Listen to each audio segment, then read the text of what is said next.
Well, welcome back. For those who were busy with other things this morning, welcome. It's great to see you all. I hope, like Maggie said, you did have a good break. I love breaks. So I hope that was a good time for you. And I hope the day continues to be rich. And I know that I had a couple more thoughts that popped to me that I'll share with you, but I do look forward to later when we can have another chance to have a larger conversation with each other and see what is percolating up with all of us. So wonderful. I am going to share my screen again for this first part, if you'll bear with me, and then we'll pick up here.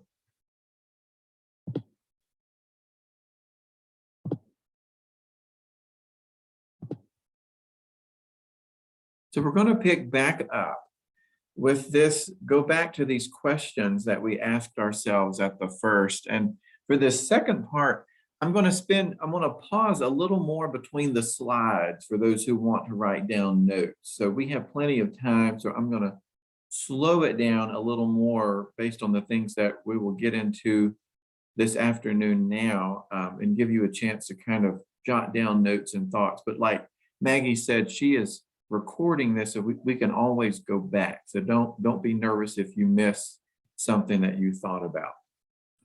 So these are kind of our guiding questions, if you will, to help us get back into the conversation, which is, how can the wisdom of the Transfiguration shape our understanding of ourselves and each other? And how does this wisdom nurture our practice of prayer? So those are two key things. And I'm going to go back. I'm going to weave in something that Julia mentioned at the first segment around just the practical embodied experience of what the Transfiguration, what the Spirit is doing in us, that the Transfiguration points to. So I'm going to hopefully weave all of this in. Now, I would not be a good Anglican if I didn't weave in some music from Cambridge and from John Rutter. So this is a particular setting of the Fos Hilaron that we looked at with the Russian chant at the morning. We're going to weave in a chant by John Rutter and the Cambridge Singers now. So this is a different setting of O Gladsome Light. I'm going to play that.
So we're going to go back to this image of St. Paul. And what I want to add in, I didn't put this in a slide, but it's an important point to add when we're talking about what this light is. And that is, and several that I have jumped into or spent time with the past 2 years have stressed this point, that when we're talking about light, we're not talking about limiting it to the physical characteristic. We're not necessarily talking about light in the physical sense. What we're talking about is that light itself is a metaphor of the psycho-emotional experience or the realization or the awareness. What in Tibetan Buddhism is known as rangjung, which is these moments when we have this spontaneous or an insight. So when we talk about light, we're not necessarily talking about a bright flash of physical light.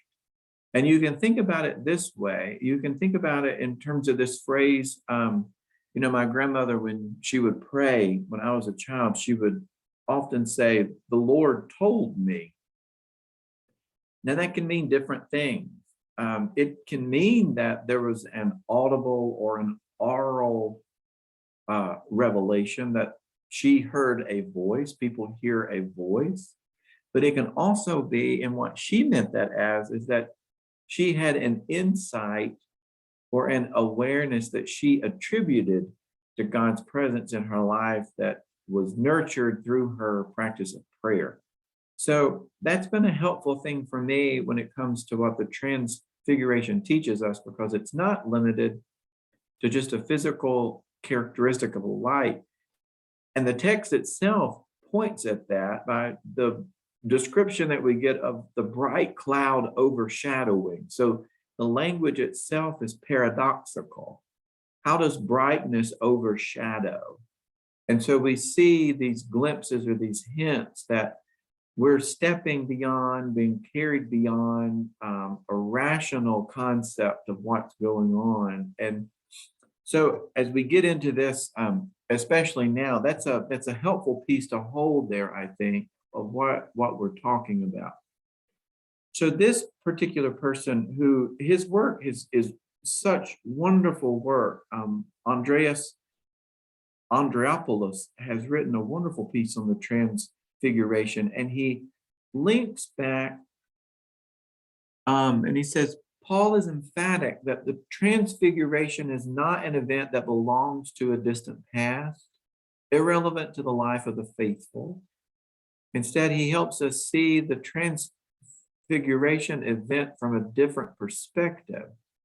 What happens to Christ also happens to us, to the church. This passage builds on the connection between Christ and the church, and it guides us to understand and apply the biblical message beyond the confines of historical time. It's a crucial piece. And what he's talking about there is the language from St. Paul that we see in Ephesians, Colossians, the other letters that are attributed to St. Paul, around this sharing of the divine nature, that Christ, in that wonderful phrase that we see, John Cromarty and I have talked about this, John's brought this up, that Paul is actually a deeply mystical theologian in the language that he writes about, and challenges us to see this awareness of our union. So many times Paul is misread, or we neglect those parts of Paul. So this is what Andreopoulos is talking about here, that Paul's language shows us that how we share in the life of God through Christ in our own lives. So that's a helpful piece. And we see this, of course, he says in 2 Corinthians, when he says we're being transformed into the same image from glory to glory, is one that encapsulates in a few words the mystery and the nature of our salvation and our way into the light of God. And of course, John Wesley, that great Anglican Methodist bridge, picks this up in love divine, all loves excelling. It's a change from glory into glory, lost in wonder, love, and praise. And so we see that thread that we talked about this morning in the Eastern Orthodox piece around theosis or deification carried all the way through. And we see it in the biblical text, and we see it raise its head in different denominations as well, which is important to pay attention to.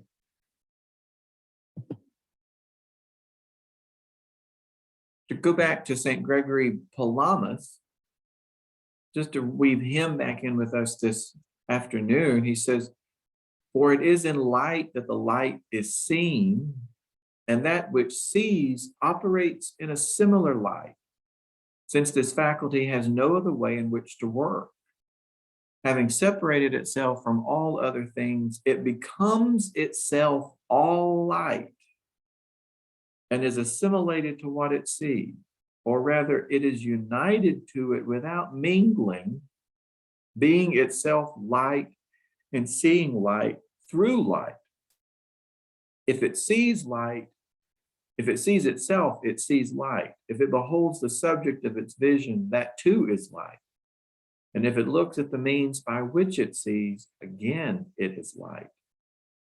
For such is the character of the union, that all is one, so that he who sees can distinguish neither the means nor the object nor its nature, but simply has the awareness of being light and of seeing a light distinct from every creature."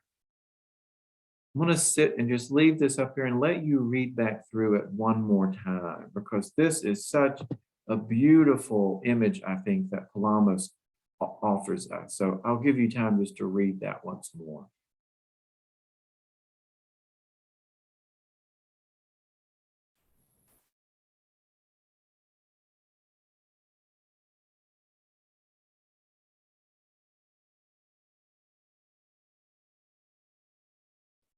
But this image that Palamas says, that line, if it sees itself, it sees light.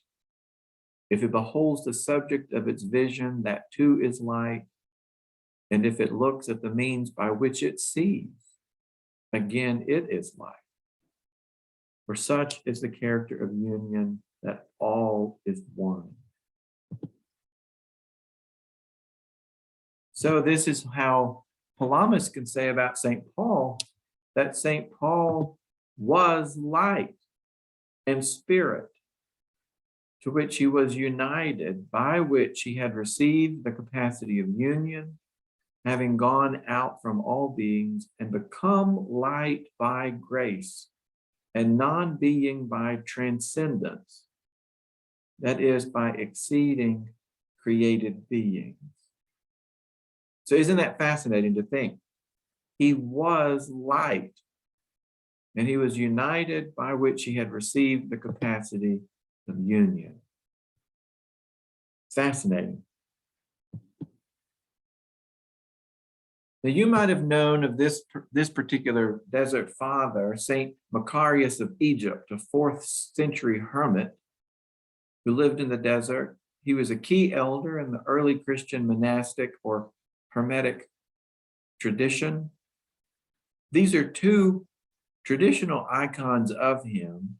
He must have been a very imposing figure to actually meet him based on these two. But you see this, he very much, follows in that school of John the Baptist, you might say. These figures who live in the desert, very prophetic, very countercultural. So these two icons capture that image of him. And, the one on the left, you can see he was known for wearing what became known as a hair shirt. So he would dress really roughly, his beard was long. So these are two very traditional icons of Saint Macarius. And one of his lines that he wrote, he said, "If then you have become the throne of God, and the heavenly charioteer has seated himself within you, and your soul is entirely transformed into a spiritual eye and is made into light." Is made into light.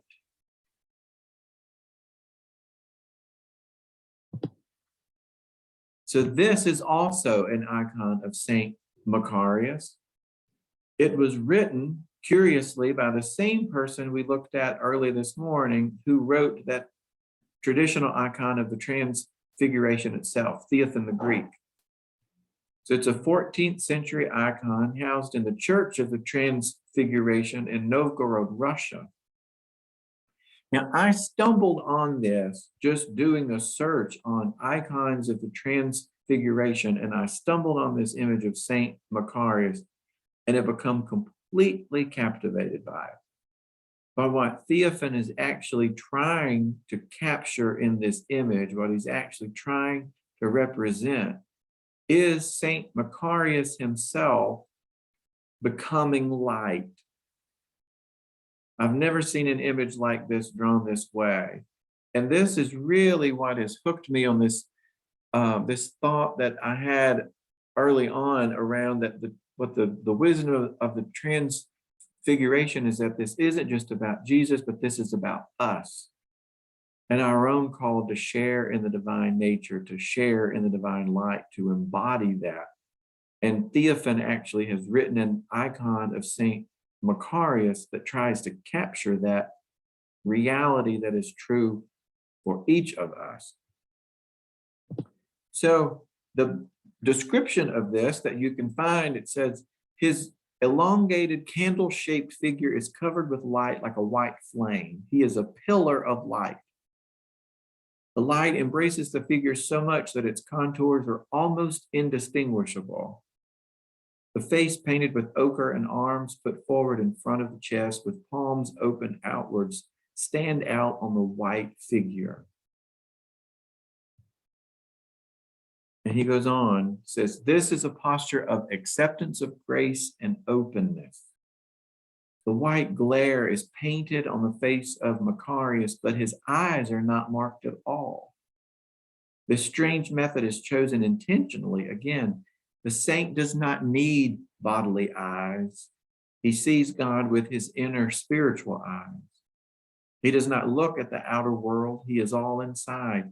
Saint Macarius lives in the light. He himself is this light. It's a fascinating image. And it, for me, has connected, like I said this morning, to this practice of visualization. In terms of my own practice of prayer, to visualize what we might say is the deeper parts of ourselves, the truth of ourselves, and to spend time.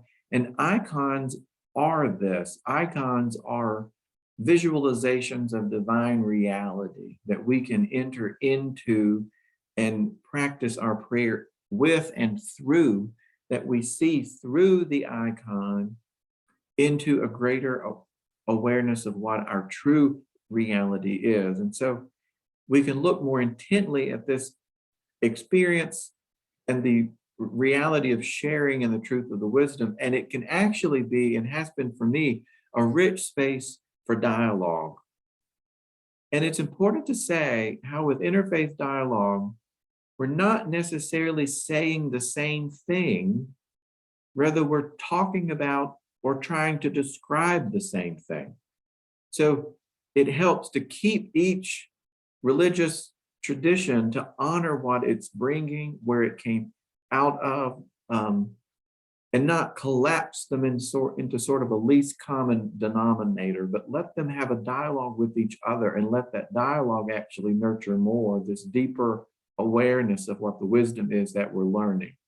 So we have this reality of our deepest essence, who we understand ourselves to be, and we ask how we're seeking to articulate and to understand this. And in my own practice, it has been Vajrayana Buddhism, which is mainly Tibetan, but also in Bhutan and some in Mongolia as well. So here's some fascinating threads that I found. On the left, this is a depiction of the Transfiguration. I have no idea who drew this, and I think it's remarkable. And on the right is an image from the Dzogchen teachings in Vajrayana Buddhism. And we're going to dig into this because this to me has broken wide open my own sense of the wisdom and the depth of what the Transfiguration actually offers us, the insight that it gives us. So in the figure on the left, you see this image of Christ robed in white, surrounded by this halo or this mandorla, if you will, of rainbow light. It's wonderful. And you have Moses and Elijah on either side. Now, in a completely distinct tradition, you have this image on the right from Vajrayana Buddhism, which is seeking to describe the essence of the spacious mind, of lightness and boundless wisdom and the spacious mind, what's known as Rigpa. And this is the way that they visualize it. And I think this is fascinating. They visualize it as a circle of light that's ensheathed in a rainbow. So in the visualization of Rigpa, and so you might ask, how do you visualize a luminous, spacious mind and pure awareness? How do you visualize that state of being? This is how they do it in Vajrayana Buddhism, is to draw it this way. And you're meant to visualize it, to enter into it like a mandala. A mandala is not meant to be a two-dimensional thing that you see, just like an icon. A mandala is meant to be a three-dimensional visualization that you enter into. It's a way that draws you outside of the rational capacity of your own mind. You enter into that spaciousness. And the wisdom that the mandala offers is that insight of who we are, that deepest parts of that deepest essence of ourselves. So Rigpa is visualized, luminous, spacious mind is visualized this way.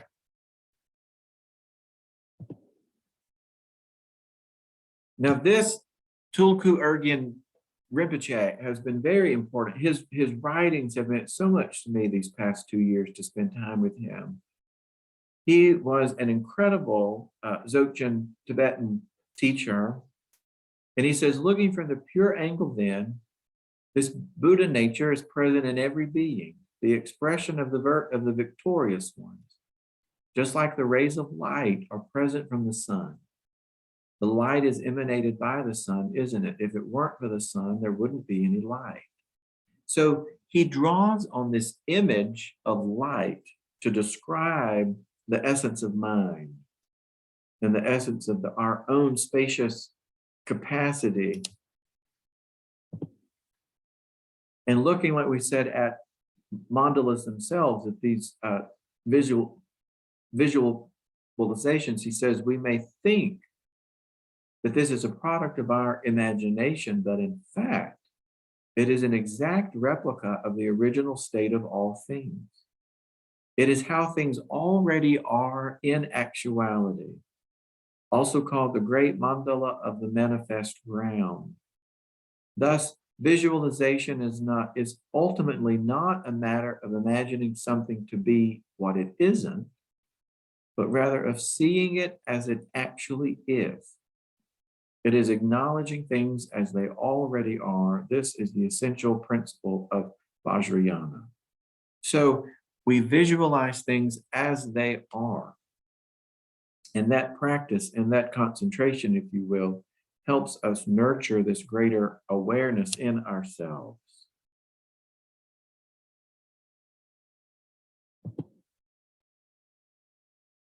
And the Dzogchen teachings focus on this. He says, Dzogchen is said to be an unexcelled, meaning that there is nothing higher than it. Why is this? It is because of knowing what truly is to be as it is. The ultimate state of naked Dharmakaya. Isn't that truly the ultimate? He says, please carefully understand this. And I love when he writes that. But again, you ask yourself, how do you visualize or imagine the spacious state of open mind, that luminous spaciousness that rests at the heart of our own being, the challenge that it is to somehow capture that or present that. So in Tibetan Buddhism, the symbol that they use in these images is the Ah letter in Tibetan, known as the unique golden symbol, which represents our potentiality. It radiates light, and it's surrounded by the 5 colors, which represent the 5 elements. So they're trying to capture that image. Now, here's what I think is fascinating. And this is what's meant a lot to me, to lay these two alongside each other, not to collapse them, but to see how in my own practice, this limited understanding of Tibetan Buddhism actually helps my own sense of my Christian practice expand even more. Because here's what I think is going on. You lay them alongside each other. You have this image of Saint Macarius, that Theophan in the 14th century sought to capture the reality of Macarius's own experience of being united, being aware of the light of the spacious mind, being transfigured. And that's how Theophan captured it, depicted it in his icon. And then on the right, you have the Ah symbol in Vajrayana Buddhism, which is meant to capture or depict spacious mind from a Buddhist point of view. And that the center of each of our own being is this divine, luminous spaciousness. And that the two traditions are trying to depict this through art, through imagery, in a way that can nurture our own meditation and the development of our own awareness of the essence of our own lives, the essence of our own selves. And that to me is very, very meaningful. And it helps me see, like we talked about this morning, this sense of we read these stories, we read the text, the story of the Transfiguration, and there's such a tendency to limit it and say it is a story that happened in the past. We read about this that happened to Jesus and Peter and James and John, and this happened over 2,000 years ago, and we learned something from it, yes, but it happened then. And it is an historical event. And for me, what the wisdom of this teaching actually shows us is that it's a present event. It's not just something that happened in the past, but it's something that happens in the present, in our own life. And that the challenge is then, how does this cultivate and nurture our own practice so that we live in a different way now in our own lives? What does this matter? Now, Tilden Edwards, who's been one of my greatest teachers for the past 15 years, I guess, in one of his books, and there's this wonderful phrase that Tilden captures early on in his book, Embracing the Call to Spiritual Depth. And he says, within us, there is a capacity for touching reality more directly than the thinking mind. It is activated when we're willing to let go of the thoughts that come through our mind and to sit in the spacious openness that appears between and behind them. As that door opens, you are led into the reality before you much more deeply than your thinking mind can do. Eventually, you may find yourself intimately present within whatever you see. Within us, there is a capacity for touching reality more directly than the thinking mind.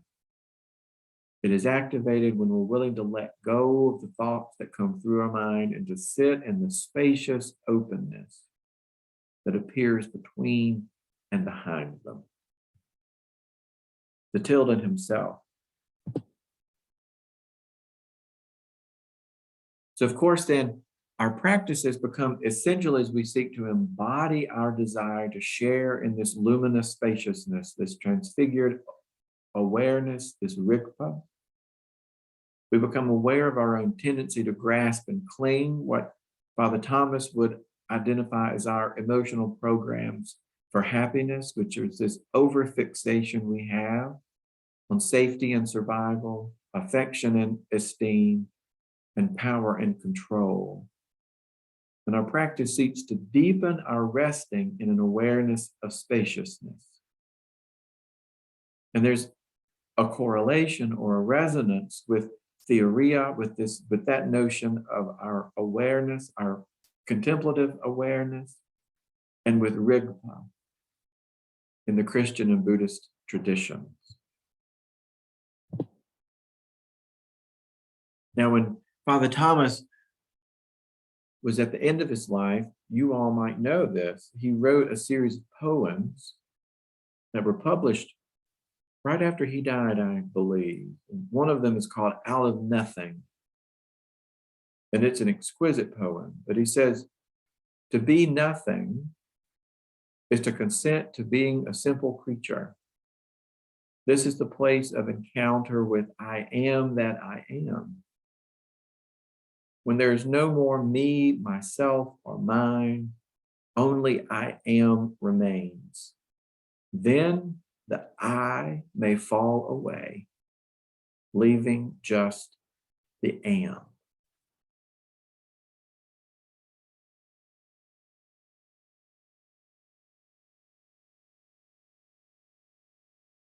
So I think about when we were there with him that day, and he was talking about how we're called to participate in the divine life.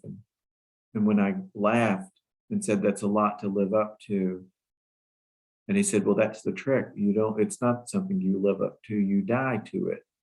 You die to that sense of a separate self, of being totally separate from others and from all existence. And when you die to that sense of a separate self, what happens, if you will, is that transfigured awareness blooms in you.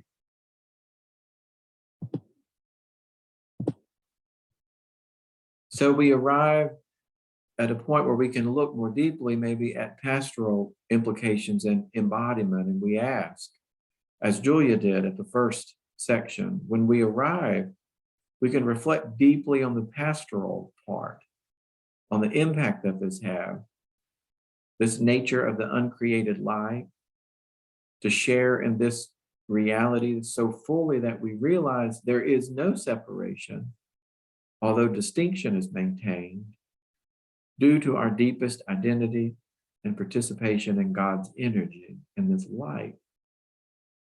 And so we ask ourselves, how can you imagine this framework for theological anthropology informing the way we understand Christian community, therefore? What difference does this matter? What shape does this take? What impact does this have on our life?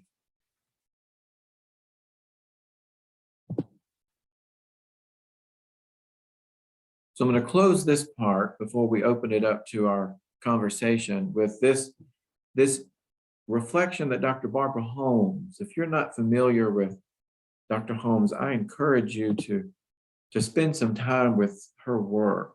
She is an incredible theologian, works with the Center for Action and Contemplation with Father Richard's group out in Albuquerque, but also does incredible work on her own and has written phenomenal pieces looking at the intersection of contemplative practice, racial justice, social awareness, and also a deep, deep appreciation of our interconnectedness with creation. So to the question of how we embody it, that to me is where Dr. Holmes is so brilliant around reflecting, is how do we embody this contemplative awareness in our lives? What difference does this make? So I'm going to play this short piece by her, and then I'll stop my share screen and we can have some time to reflect together.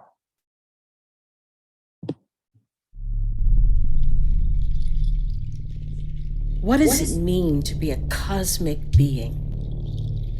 A creature of divine light and welcoming darkness. An integral part of a universe that is rife with mystery and potential.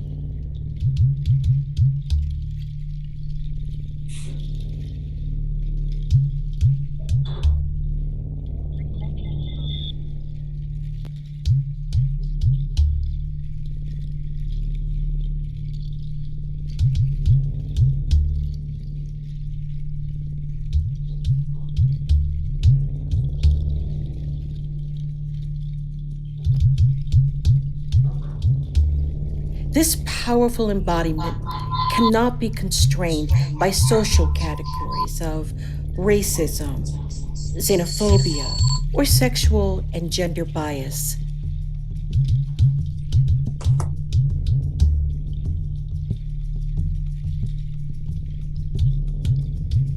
As we continue the struggle for justice, the universe invites us toward expanded options.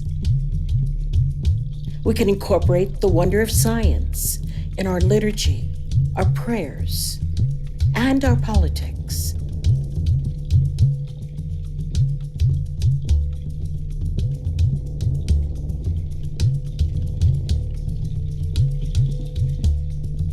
We are whole. We are connected.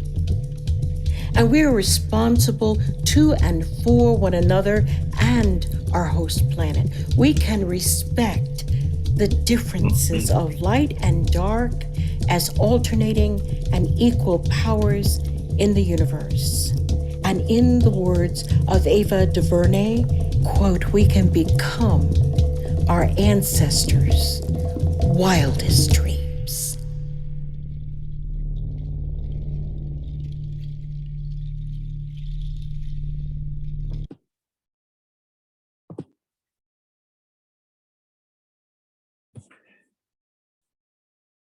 So why don't we do this?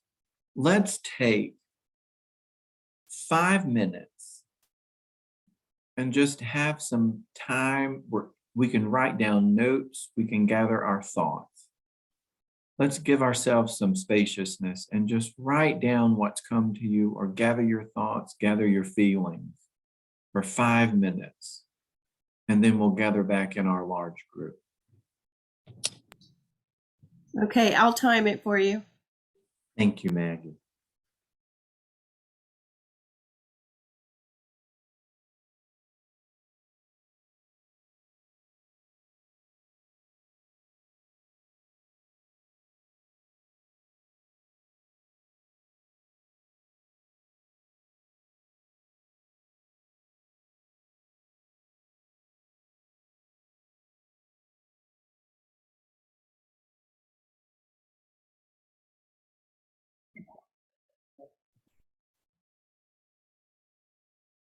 So we have about 20 minutes, 25 minutes. So I'd love to hear what thoughts or questions or wisdom that the group has.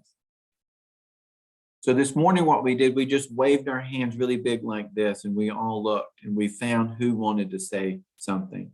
And for the introverts in the room, if doing that is the most terrifying thing that you can even imagine, you can put yours in the chat box.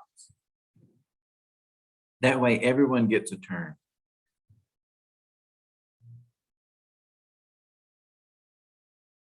Janice.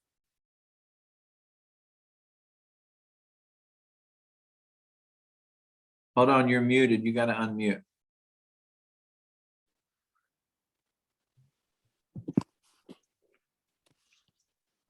That's it.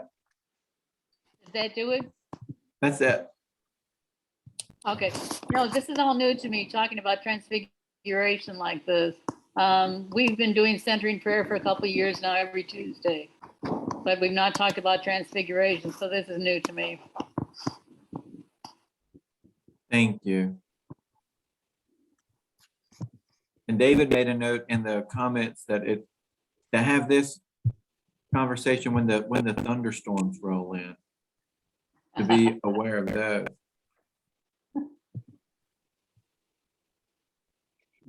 Marjorie.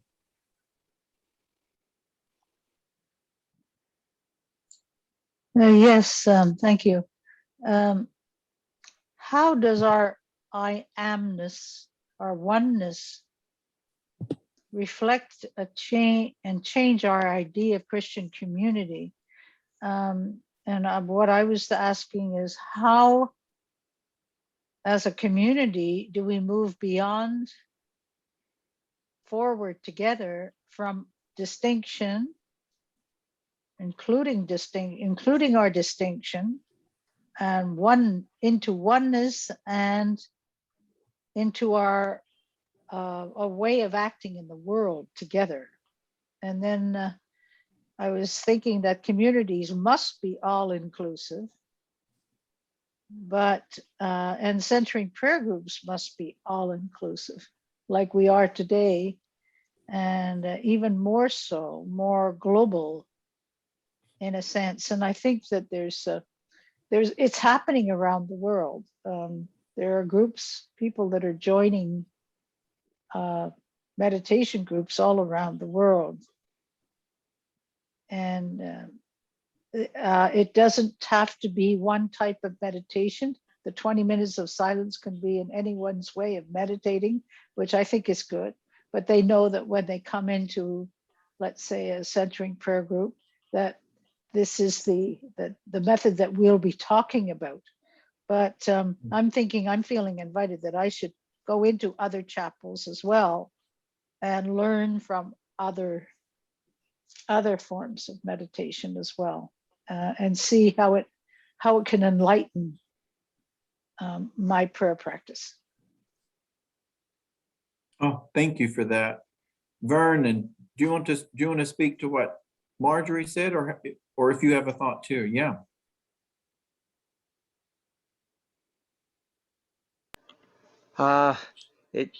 Hearing this reminds me of the ancient Eastern spiritual saying, "He who knows does not say; he who says does not know." And as you think about this, it makes your mind where it just can't think about it, and it just is, and beyond what you can discuss. Yeah. Yeah. And I think we've all had those moments in our lives. One of the most empowering things I think actually in church work right now is to cultivate this appreciation that we've all had these encounters. We've all had them. And so, like Vernon said, and Marjorie said, our distinctiveness, to Marjorie's point, that we've all had them out of our own different contexts. How do we honor that? How do we listen to each other? And then to Vernon's point, how do we give space for people just to rest in that and to be honored in it? Maggie. As you were talking, one thing that kind of popped up to me was the ending of the reading of the Transfiguration, when they were going down the mountain and Jesus told the disciples, "Don't tell anybody about this." Yeah. And so maybe that's part of what, being mystics and so forth, a lot of it seems mysterious and we can't seem to understand. So maybe that's part of, how do you put it into words? And referring back to what you told Julie and the method of how we carry what we've learned into our behavior, I think that's part of it too, that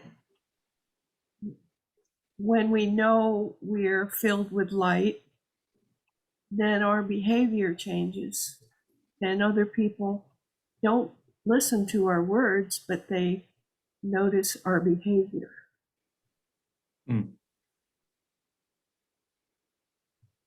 But then again, there's another thing too.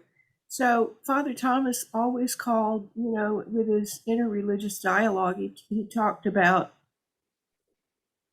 at one of their meetings, they decided that they would come up with a word or phrase that they all agreed would be their description of God. And they came up with ultimate reality. Mm-hmm. And so I noticed toward the end, he would say a lot of things like, it's your poem. I mean, if you could read that poem to us again, that he was embracing God as reality coming in and seeing it all the time. Yeah. Yeah. I will pull it up. Let David has his hand up, and then I'll pull that poem back up at the end as our closing prayer, I think. A couple of things. That sense of spaciousness that's been mentioned. I've seen that also discussed in Tilden Edwards and in Thomas Keating's writings.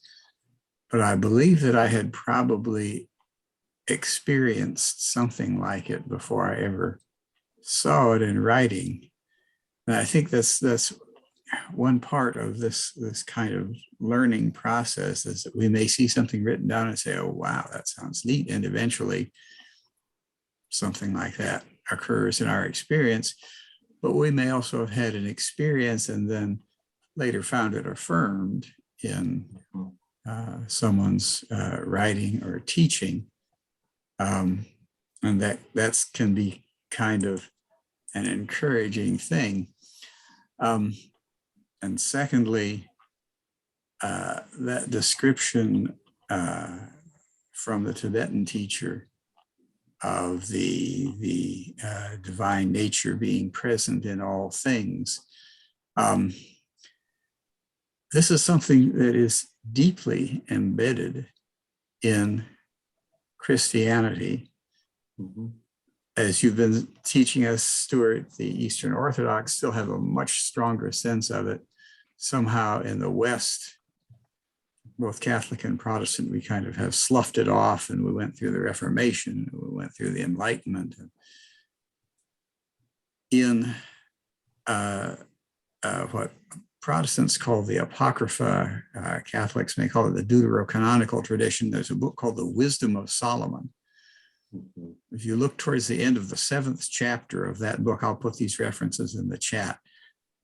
It describes divine wisdom as being the very image of God, reflecting the divine nature, and being present in and through all things, governing and guiding all things. Very much the same sort of thought.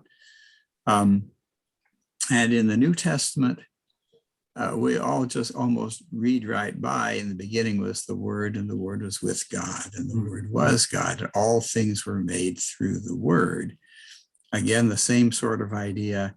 We find it in the first chapter of Colossians, that through Christ all things were made and are sustained. And in the beginning of Hebrews, your quotation from 2 Corinthians, that we are transformed from glory into glory, meaning the glory in the face of Christ, the divine glory. So this is a deeply Christian idea that God is present, God's wisdom or word is present in all things, and also became human for us in Jesus. And I would just encourage us to reread some of our own texts as well, and find what we have overlooked there for so long. And thanks be for the two Thomases, Maggie, Thomas Keating and Thomas Merton, and so many others who have unearthed this wisdom from our traditions as well. Absolutely. Oh, thank you, David.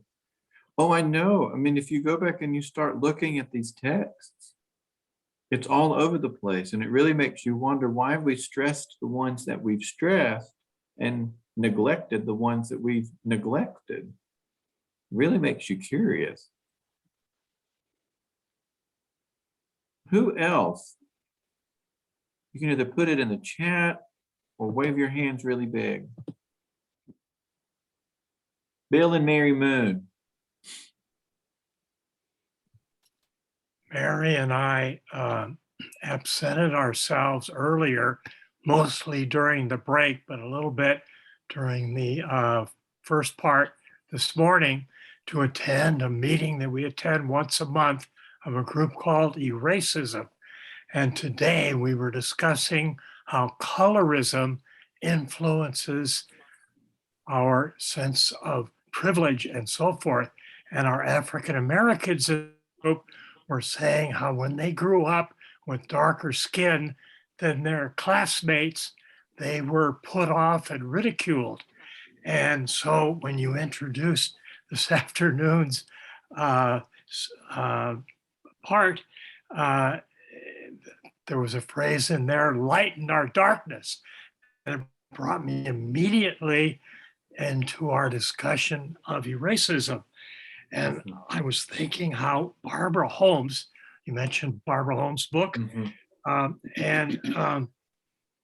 love the phrase there, which kind of redeemed the process this afternoon, for me at least, when you quoted her as saying something like, light, darkness are equal powers. I really like that, because without the darkness, we cannot see the light. And I also think of Genesis, where the Spirit moved over the waters, and that was completely in darkness. And at one point, God says, let there be light. But at first, it was darkness. So darkness was preferred at the very beginning. And those few phrases inspired me to incorporate what we learned today and listening to our African American and others about what racism and colorism means, reconciling that with what we heard this morning and what we're hearing this afternoon. So thank you. Oh, thank you for that. And I think that's a crucial piece around what language that we use. And I think it's always a helpful piece to say that when you have a metaphor, that's why I added that piece at the first, that light itself is a metaphor for the deeper awareness. And we have to be very careful not to concretize any metaphor and turn it into some projected standard, no matter what it is. Yeah, thank you for that. Julie. Yeah, just kind of piggyback on that idea. The Barbara Holmes book that you share, Race in the Cosmos, is just that, race, and it's just one. We have gotten it confused. It's not races in the cosmos, but just race. And so I like how she talks about us being one, as a part of that nature, as a part of a bigger, something bigger than we are. But also that when we're doing things like contemplative prayer, it's not just as we practice it in silence, but that we actually, that it is more of an action word, that it stirs up in us something that we cannot put out our light. So once we know our light is shining, that we have to get involved with the justice issues, with recognizing that we are one community. That's right. That was, our friend Loretta Coleman Brown would remind us around Howard Thurman that, Thurman's grounding point was he was a beloved child of God, and everyone else is a beloved child of God too.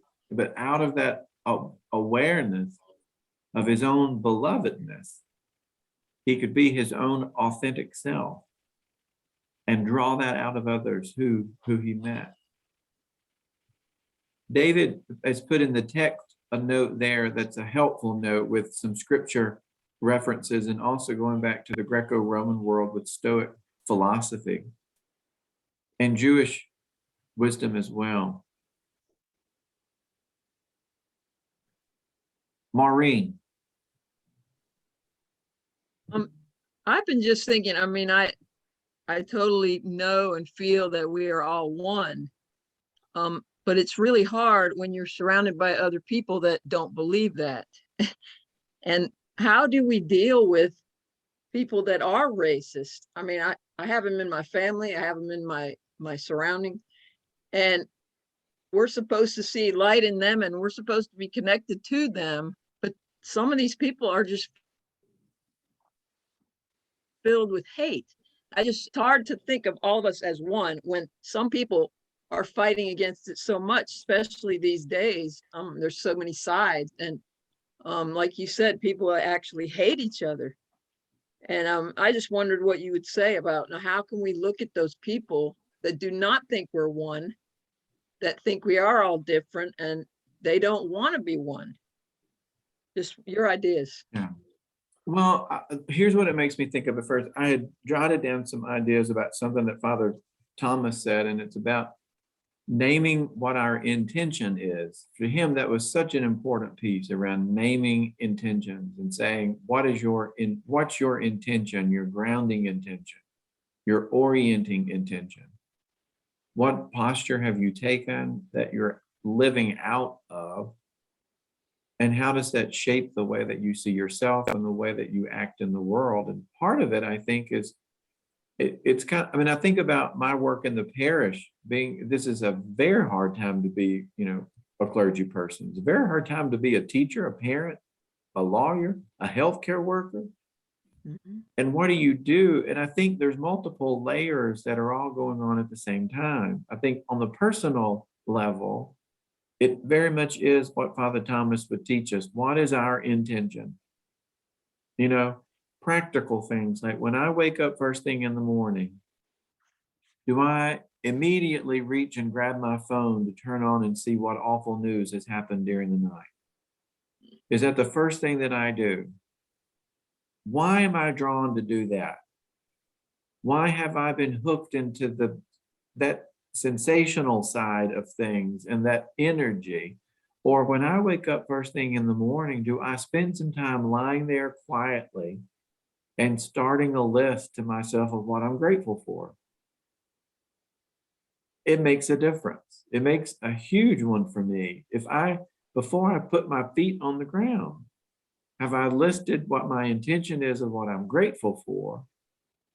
Or do I come at it already out of this sense? So there's that piece of it on a personal level. And I think on an interpersonal level, I think about conversations in the parish with people who are just adamantly opposed in terms of politics or social concerns. And I think that's hard spiritual work. But for me, the root of it has been, if I don't do my inner work first, there's no way I can be present to that and not reactive. Mm-hmm. So there's always that. But then, so if I'm doing my inner work and I'm grounded, so to speak, I'm centered, then perhaps I can name what I need to name. I can cultivate this sense of, and this is where it gets very hard, but I learned this, I think, from hospice work more so than anywhere else. If you can sit and be patient, even if someone is screaming and ranting and raving, and there's people's faces that are going through my mind right now. If I can be curious around what the emotion is behind that anger, frustration, every time I've done that, it has been fear. Every single time. And if I can sit with myself long enough, and that's not to say so that I have to take it. That's not the same thing as just saying, I accept what you're saying. I don't necessarily accept what you're saying. And at the same time, I can perhaps be curious around what is it in you that is so fearful? What is it in me that is so fearful? And if I can be vulnerable with myself around what I am so fearful about, then it makes my heart more malleable to actually be present to you in your fear. Otherwise, we're just reacting off of each other's scripts. And I think that's what we see right now. It's just everything is reduced down to catchphrases and political shorthand, and the deep inner work of the heart that's underneath that, that's called for, is very much, or it's a, where vulnerability becomes a spiritual practice, and cultivating the sense of if you want to push compassion to its root, it means to suffer with. So that means I, in some sense, have to be aware of the fear or the concern that is motivating you, where I can suffer with you. Now that's radical work. That is hard level work. But I don't think we're going to have a breakthrough, so to speak, unless we start engaging on that level. And that, I think, images like Dr. Holmes gives us are so invaluable. And Thurman, going back to these, crucial elders who teach us how important it is to pray, to nurture that sense of what our practice is. Otherwise, we're just fuses waiting to be lit. And it's so painful. John.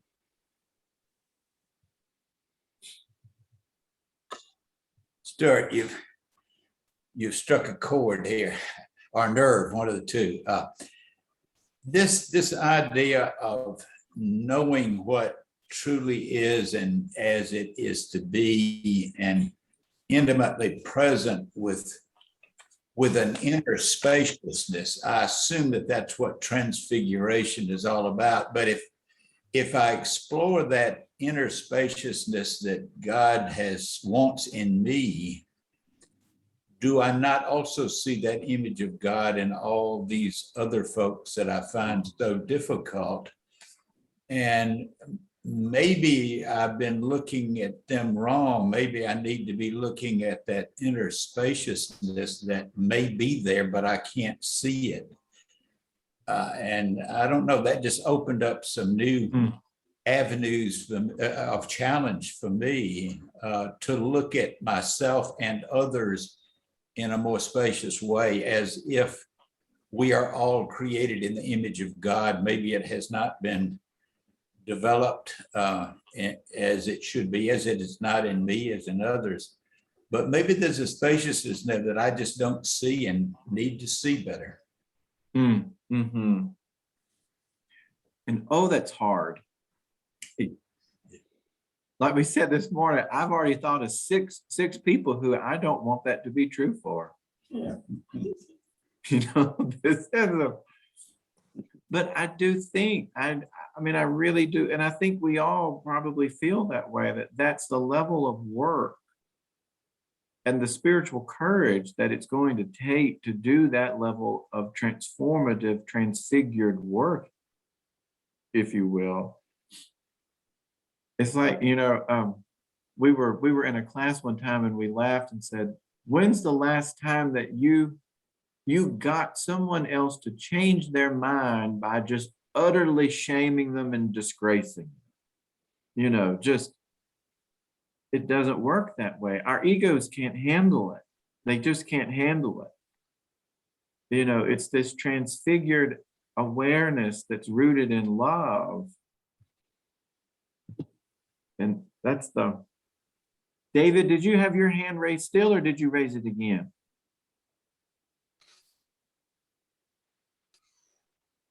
Sorry, one more thing I would like to throw in, if I may.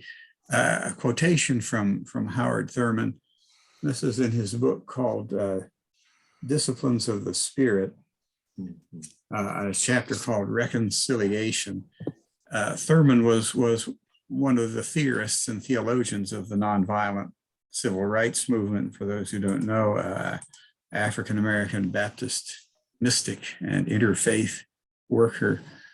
And his insistence was that it's important not only to understand one's own intention, but to look for the intention of the other person, even if it is someone who is acting hatefully and violently or angrily toward you. So Thurman writes, it is well to remember that the violent act is the desperate act. It is the imperious demand of a person to force another to honor his desire and need to be cared for, to be understood. In this sense, the violent act is a plea, a begging to have one's need to belong fulfilled and confirmed. The effect of nonviolence on the offender is apt to be so threatening that the security he feels in the violent act deserts him, and he is thrown back upon the naked hunger of his own heart to be cared for, to be understood, to experience himself in harmony with his fellows.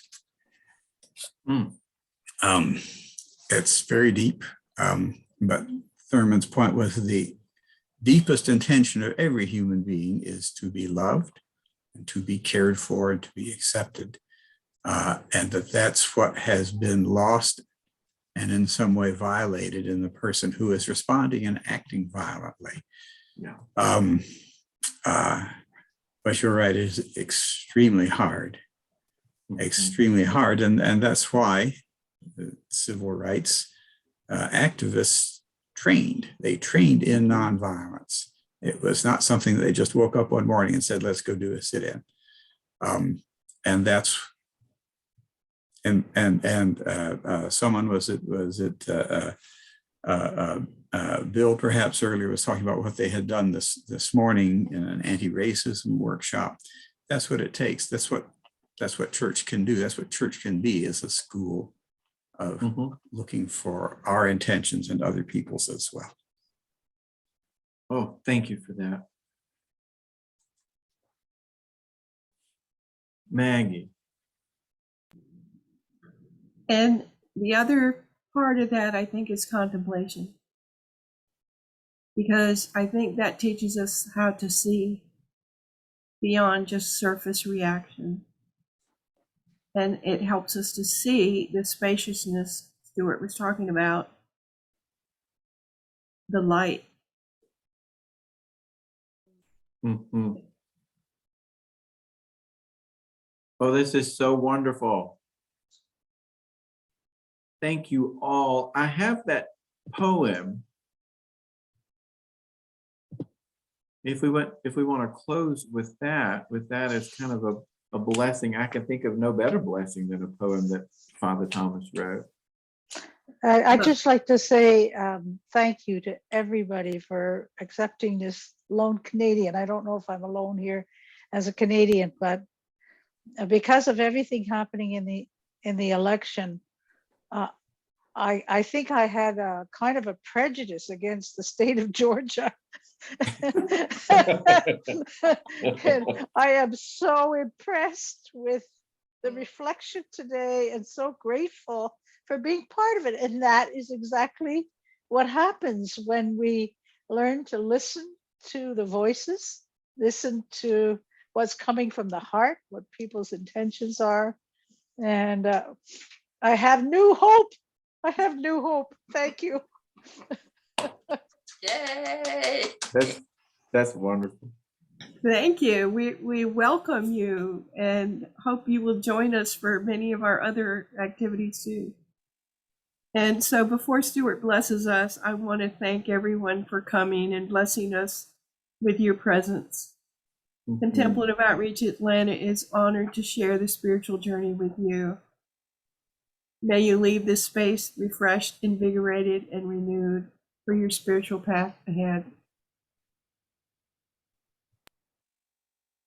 So just blessings to you all, especially during this Advent season that is so rich with images around waiting and anticipating the light to be born within each one of us and within each other and sharing that. So soak up the rest of this Advent time, and then may your Christmas and then Epiphany, it just keeps on building with light we have several weeks here where we get to reflect on different images and themes from Epiphany, then the Feast of the Baptism, the wedding at Cana, all of these wonderful stories that invite us deeper and deeper into this reality that we all share. So blessings to all of you. And I will share my screen and pull up this poem from Father Thomas. To be nothing is to consent to being a simple creature. This is the place of encounter with I am that I am. When there is no more me, myself, or mine, only I am remains. Then the I may fall away, leaving just the am. God's blessings be with all of you and safe travels for the rest of this Advent and Christmas season. And thank you.